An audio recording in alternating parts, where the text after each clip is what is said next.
Do you have dreams, hopes, ambitions, ideas? I'm sure you do. But do you know what it's like to ferociously go after them? To see your dreams into reality? This is Eric and I working out in his backyard. Our very first moldings of our unorthodox training styles put into practice on ourselves. We'd met years prior, fulfilling the more traditional fitness professional role by being personal trainers in a traditional gym, a position neither of us were fully satisfied with. There were too many limitations set by normal health clubs, too many logistical roadblocks keeping you from helping people. There either weren't enough hours in the day, or the money you needed to charge to survive was more than people could afford. There didn't seem to be a clear-cut answer. Years later, I'd come to a crossroads in my life, and there were decisions that needed to be made about my financial future, and that's when Eric sprung his lifelong idea onto me. He painted a picture of a facility where there were no rules, no restrictions as to what level you could bring your clients. There was no document saying you weren't allowed to have a total beginner use a sledgehammer to sweat, and that with each breath you would suck in the chalky air that filled the room. This world he described to me allowed for middle-aged women to learn how to ground and pound. It made it okay for someone in their 60s to flip a tractor tire. It sounded like heaven to me. I will admit, at first even I was skeptical. I didn't see how we could have a room full of people performing complicated exercises at the same time. In most people's minds, you're either on your own in the gym or working one-on-one with a trainer. Classes are reserved for less complicated and more repetitive tasks, step aerobics, spinning, and the like.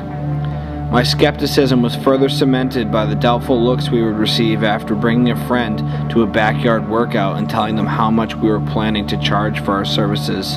But Eric's faith in the idea never wavered, and I needed a job.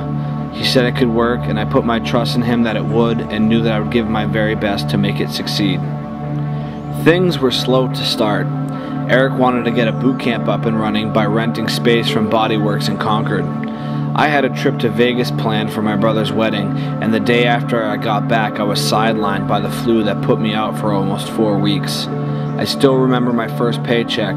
It was written out of Eric's personal account. Both of us were nervous. It made it real.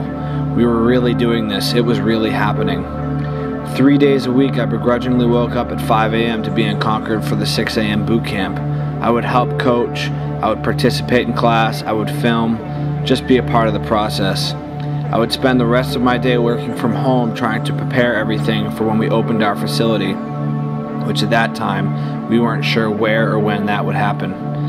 At first, classes were small, but a few close friends and family filled up the spots so we didn't feel like we were showing up for nothing, and before we knew it we had a good little group going. Brett, Kelly, and Christina were our first paying customers and are still with us today. Admittedly, I look forward to seeing them in the mornings, and I miss them now as my schedule never allows me to be at the 6 a.m. classes. I think about how those 3 people gave us just enough hope to keep pushing forward with our idea, and where we would be today without them. Perhaps we would have given up. Perhaps FIT would have never seen the light of day. Eric had finally found a building he was happy with. Now the only question was how big of a space to rent. Initially, he considered a single unit. I pushed hard for the double with the "if you build it, they will come" mentality, a decision which in the long run was clearly the right choice. We once again had another roadblock though. It would take several weeks to complete the build-out on the space, which would put our opening date a week after Eric left for his already planned Brazil trip. A necessary vacation considering it would be the first time he was meeting Vanessa's parents. He asked me if I felt up to opening the gym on my own and that the decision was for me to make. Of course I said I would. Everything was going great until January 1st. I had been putting in long hours to get the gym ready, and I thought a day off was in order. Some friends asked me to join them snowboarding up at Ragged Mountain. I thought that was a good way to spend the day.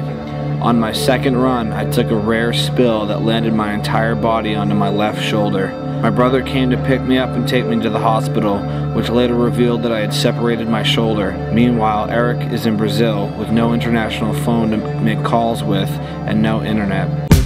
Wouldn't have gagged you with a spoon, my only true love. Never really heard you speak the way it's on.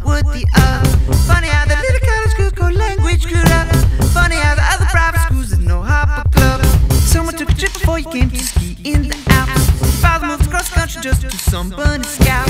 Country cross to country, mountain contradict what I say. Living like a French connection, but would die in LA. Blasted from a disconnected light switch through the condo that they never finished. Bounced across the satellite dish through your brain to California English.